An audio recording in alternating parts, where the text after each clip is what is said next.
Hemat doang nggak bikin kaya. Statement ini bener nggak ya? Coba kita bahas di video kali ini.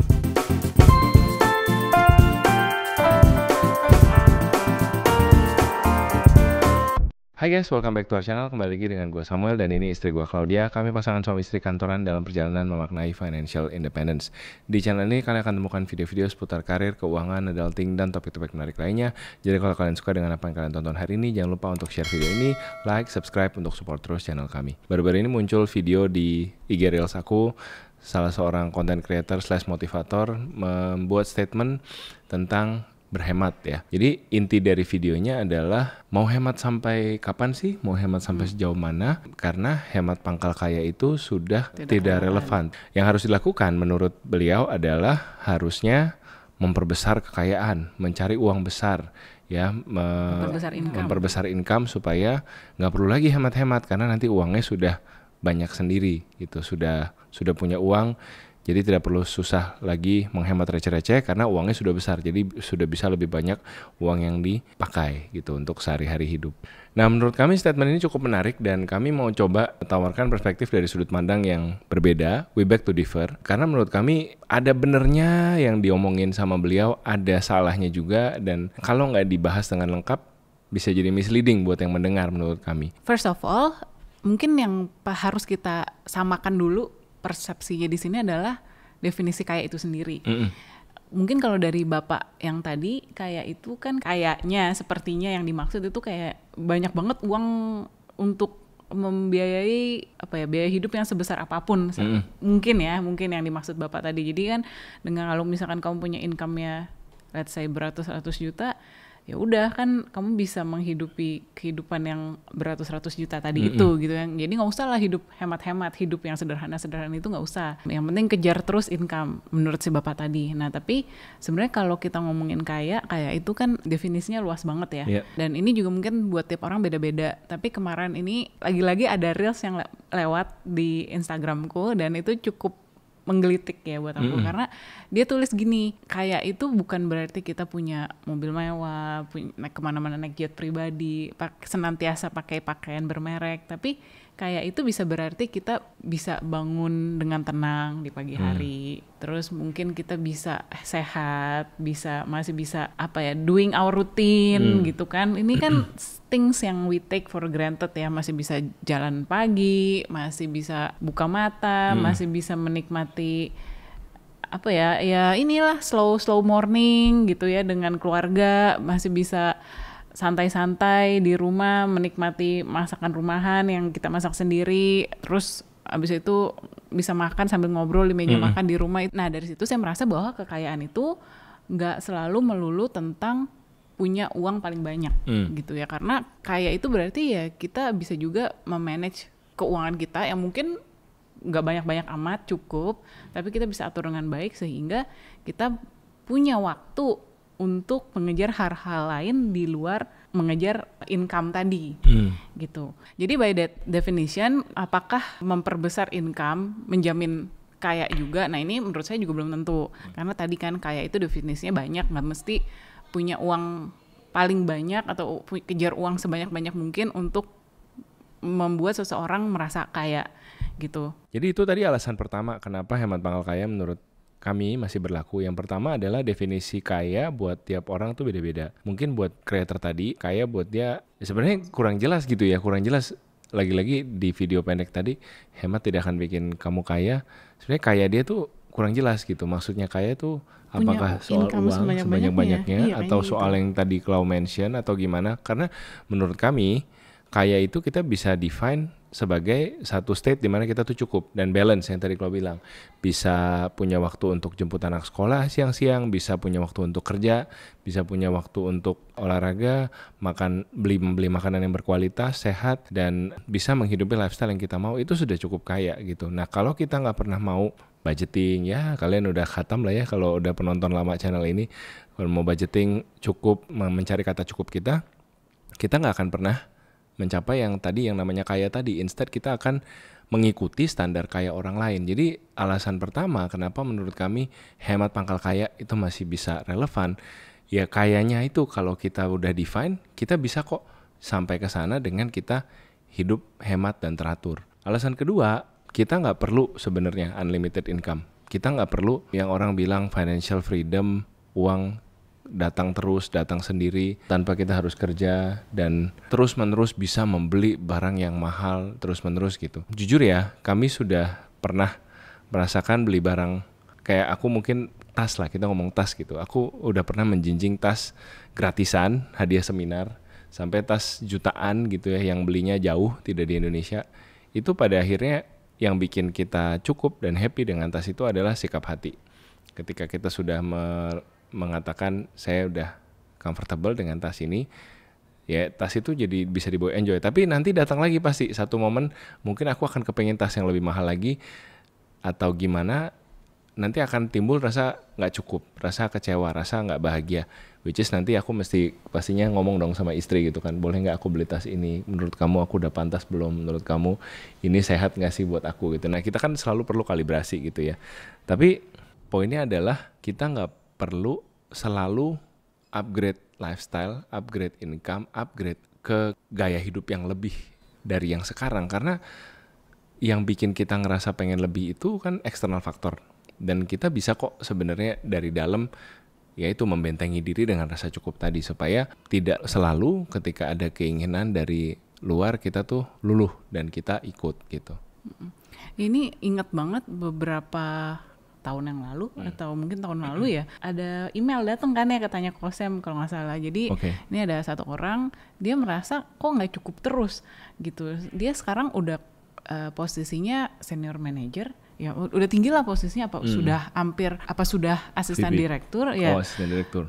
Dengan gajinya sudah di 100 juta lebih ya, belum termasuk tunjangan ini itu. Tapi dia merasa kok nggak cukup, merasa nggak bisa nabung gitu. Kayaknya kok pas-pasan aja, padahal udah 100 juta loh setiap bulan masuk ke rekening, lebih bahkan. Tapi ya udah semuanya lewat aja kan. Terus pas di email tersebut dia jelasin gitu, hilangnya kemana, maksudnya lewatnya kemana ya. Ternyata dia banyak cicilan gitu ya. Dia ada punya mobil Alphard 1, ada mobil CR-V 1. Kan kalau nggak salah dia punya anak 2 ya. Jadi sekolahnya juga pasti sekolah bagus, sekolah mahal ya. Iya, sekolah mahal. Jadi kalau nggak salah ya udah mobil kalau nggak salah ada 3 ya. Ada 3 untuk kebutuhan satu keluarga dengan 4 orang anggota keluarga ini. Terus baru pindah ke rumah yang lebih besar. Masih KPR juga. Nah ini jadi semuanya banyak yang lari ke sini, banyak lari untuk KPR ini dan KTA dan kredit kendaraan bermotor ini ya juga, dan lifestyle lain-lainnya lah ya, mungkin untuk makan, untuk jalan-jalan dan sebagainya. Intinya nggak cukup, nggak ada tabungan. Nah jadi maksudnya sedangkan di sisi satunya lagi kita juga pernah menjalani, kami berdua juga pernah menjalani berbagai level income gitu ya, dari yang level fresh grad yang cuman waktu itu 5 juta sebulan, harus menghidupi, saya pribadi harus menghidupi keluarga saya sendiri, papa mama dan 2 orang adik dan saya sendiri, jadi 5 orang. Iya dibilang cukup, makanya cukup pas-pas gitu ya, memang gak bisa nabung, tapi ya kita juga terus kan karirnya naik, puji Tuhan, dan di tiap level itu kami ngerasa bisa cukup gitu ya, bisa cukup aja. Kalau memang kita dengan sadar memilih mau untuk gaya hidup seperti apa ya, memilih untuk cukup gitu. Karena ya itu tadi, maksudnya kalau kita cuma memperbesar income saja tanpa mengontrol lifestyle, uang berapapun nggak akan cukup, pasti habis. Ngabisin uang itu paling gampang, nggak perlu latihan, nggak perlu training, nggak perlu baca buku, udah aja gitu. Iya, yang justru yang kita perlu latihan adalah untuk self control, untuk merasa cukup, untuk bersyukur. Nah itu yang sebenarnya harus kita latih. Jadi tadi itu kembali ke poin 2, kaya itu nggak berarti unlimited income ya gitu. Income berapapun percayalah kalau kalian tidak habisin, maksudnya kalau kalian nggak melatih diri untuk berarti cukup ya akan habis aja dengan mudah. Which is membawa kita ke poin ketiga yang tadi Claudia mention, sebenarnya income besar bukan jawaban kalau kamu nggak bisa mengaturnya. Nah, jadi disinilah hemat pangkal kaya itu bermain. Ketika kita terbiasa hidup hemat, terbiasa untuk mengatur pengeluaran dari yang kecil-kecil gitu ya, perintilan. Bahkan saya sampai sekarang masih mencatat pengeluaran. Kalau jajan di luar, kalau beli kopi 20.000 itu bonus saya bawa pulang. Kenapa saya lakukan itu? Karena bukan karena saya hitung-hitungan, bukan karena saya pelit, tapi karena saya kepingin memaksa diri saya untuk honest ya, untuk tahu sebenarnya saya ini saya ini gimana sih tiap bulan gitu, behavior saya tiap bulan gimana. I want to keep myself honest supaya saya nggak sombong, supaya saya nggak merasa saya udah financial independence, saya udah achieve FIRE di usia 33, saya punya side hustle sebagai creator, ada side income dari misalkan royalti buku, saya seorang penulis. These things get into your head gitu ya. Maksudnya hal-hal kayak gini, you have people on the street ketemu, selamat ya bukunya bestseller. These things get into your head. Dan saya harus secara sadar memposisikan diri saya, enggak, saya ini harus minjak tanah, saya ini masih manusia. Saya ngumpulin bon, beli kopi is not beneath me.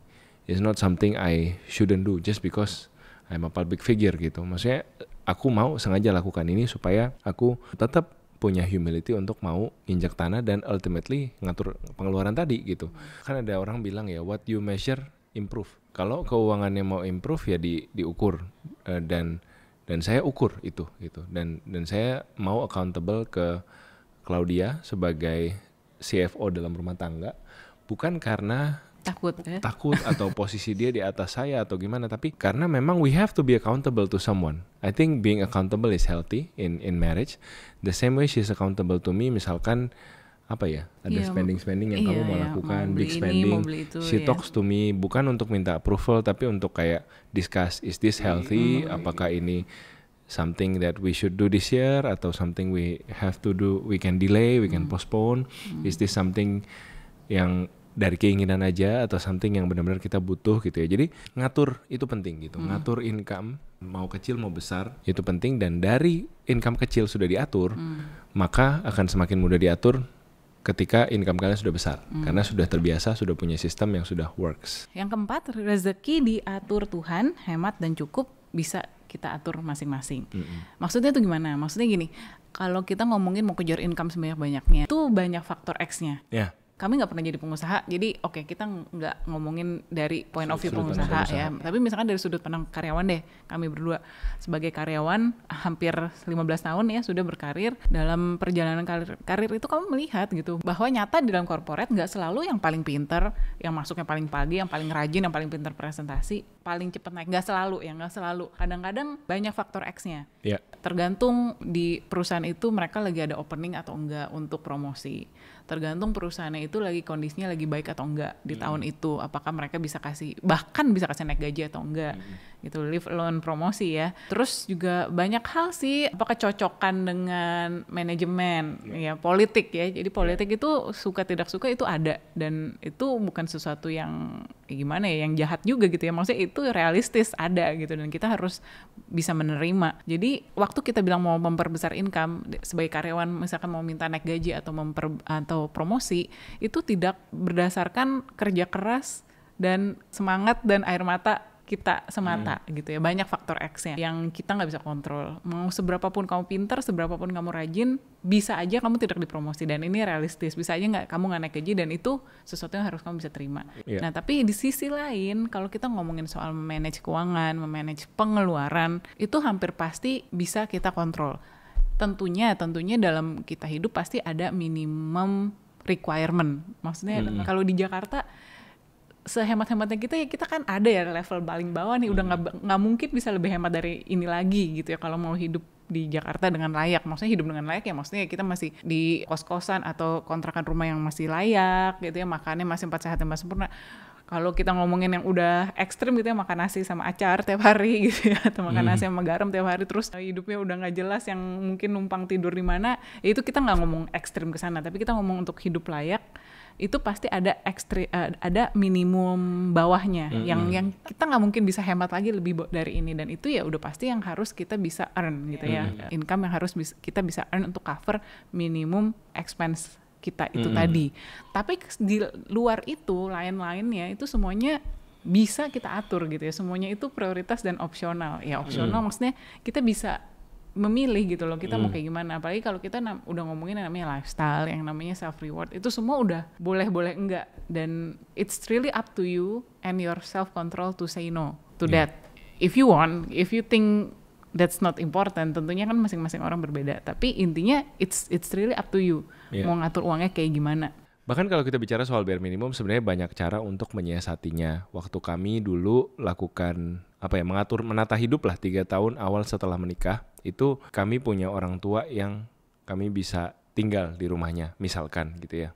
Ini pasti cara orang beda-beda, cuman sambil dengar kalau ngomong tadi aku coba ingat-ingat lagi dulu cara kami seperti apa. Bekal gitu ya, bekal mungkin untuk sekarang kami nggak selalu tiap hari bawa bekal, tapi ada masanya di mana kami sangat disiplin gitu tiap hari bawa bekal, karena kalau nggak bawa bekal duitnya nggak nyisa gitu. Ada masanya seperti itu. Di saat-saat teman-teman mungkin bisa jajan di luar, bisa cari dessert ke mall di bawah kantor gitu, kami benar-benar tuh nggak makan itu semua gitu. Kami benar-benar makan bekal aja. Padahal secara income waktu itu pun udah bisa ya. Iya. Jadi itu pilihan. Balik lagi kalau tadi bilang itu pilihan, kamu mau ya kamu bisa, kalau nggak mau pasti nanti cari-cari alasan. Tapi balik lagi ke poinnya, sebenarnya kita harus punya wisdom untuk bisa ngebedain mana yang kita bisa atur, mana yang Tuhan yang atur gitu. Kalau kita terus-menerus bicara gedein income, it's good for your optimism, it's good for your visi ke depan gitu ya. Kita cari karir yang lebih besar dan segala macam. Tapi kita juga harus siap ketika ekonomi stagnan, ketika tadi Klo bilang karir nggak bagus. Kita harus siap ketika lagi jalan di tempat, itu harus siap kencangkan ikat pinggang, bagaimana cara kita ngatur, bagaimana punya wisdom untuk ngatur pengeluaran, supaya jangan kita jadikan itu alasan untuk gue nggak sukses karena peluang kurang, gue nggak bisa kaya karena gue nggak punya peluang ke arah sana. Sebenarnya kan balik lagi ya dari awal video tadi, kaya itu kita bisa ngatur cukupnya, dan yang punya kekuatan untuk ngatur itu ya kita sendiri, kita masing-masing. Ya pada akhirnya balance dengan bersyukur, balance dengan effort teman-teman, dan use your wisdom untuk bisa ngatur keuangan. Mudah-mudahan video ini bermanfaat. Bagaimana menurut kalian? Apakah hemat pangkal kaya, peribahasa yang kita hafalin dulu pas SD, masih relevan untuk zaman ini? Boleh share di kolom komentar di bawah. Thank you guys so much for watching. Take care and see you guys next week. Bye-bye.